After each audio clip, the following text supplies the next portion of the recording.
The Gajodhar एक ऐसा नाम था जिसे सुनकर लोग ठहाके लगाते थे। गजोधर शब्द सुनते ही लोगों को बस एक ही शख्स की याद आती थी, राजू श्रीवास्तव। राजू श्रीवास्तव हमारे बीच नहीं रहे। 58 साल के राजू श्रीवास्तव की मृत्यु कार्डियक अरेस्ट और ब्रेन रिस्पॉन्स नहीं करने की वजह से हो गई।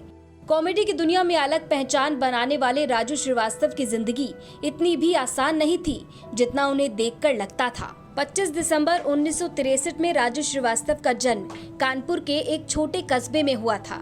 राजू श्रीवास्तव का वास्तविक नाम सत्य प्रकाश श्रीवास्तव था। उन्हें प्यार से लोग राजू भैया बुलाते थे। राजू श्रीवास्तव के पिता रमेश चंद्र श्रीवास्तव एक कवि थे। इसी वजह से कला और संस्कृति की ओर राजू श्रीवास्तव का झुकाव शुरू से ही रहा। लेकिन कहते हैं ना कि पिता की पहचान से अलग अपनी पहचान बनाने का जुनून और उसके लिए कुछ भी कर गुजरने का जज्बा आसान नहीं होता। राजू श्रीवास्तव के लिए भी कानपुर से निकलकर मुंबई तक का सफर आसान नहीं रहा। शुरुआती दौर में उन्हें काम ढूंढने के लिए काफी मेहनत करनी पड़ी। जिस समय बॉलीवुड में कादर खान, गोविंदा, चंकी पांडे, जॉनी लीवर जैसे हास्य कलाकारों की तूती बोलती थी, उस समय राजू श्रीवास्तव ने अमिताभ बच्चन की मिमिक्री के बदौलत माया नगरी में अपनी मौजूदगी दर्ज की। लेकिन कहते हैं ना, सौभाग्य न सब दिन सोता, देखें आगे क्या होता। राजू श्रीवास्तव का भी समय बदला और उन्हें 1978 में अनिल कपूर की फिल्म तेजाब में काम करने का मौका मिला। लेकिन उस किरदार से राजू कुछ खास छाप नहीं छोड़ पाए। हालांकि इसके बाद राजू श्रीवास्तव को एक के बाद एक 31 फिल्मों में काम करने का मौका मिला, जिसमें मैंने प्यार किया, बॉम्बे टू गोवा, मैं प्रेम की दीवानी हूँ, आमदनी अठन्नी खर्चा रुपया, बिग ब्रदर जैसी कई मशहूर फिल्में शामिल हैं। राजू ने अपने करियर को सिर्फ फिल्मों तक ही सीमित नहीं रखा।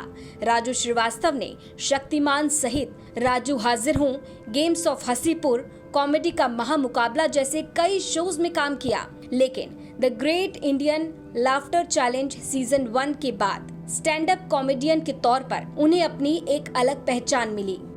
ये वो दौर था जब stand up comedy culture Bharat में लोग जानते भी नहीं थे। लेकिन राजू श्रीवास्तव ने हार नहीं मानी और आगे बढ़ते चले गए।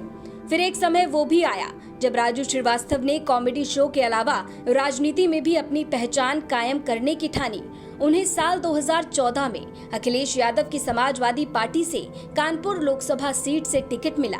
लेकिन राजू ने 11 मार्च 2014 को ये कहते हुए टिकट वापस कर दिया कि पार्टी की स्थायी इकाइयों से उन्हें समर्थन प्राप्त नहीं हुआ। इसके बाद राजू श्रीवास्तव 19 मार्च 2014 को बीजेपी में शामिल हो गए और Uttar Pradesh film development council के चेयरमैन बने।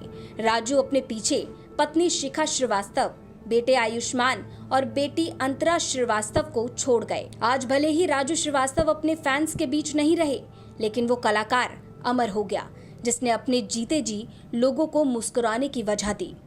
ब्यूरो रिपोर्ट, यूपी तक।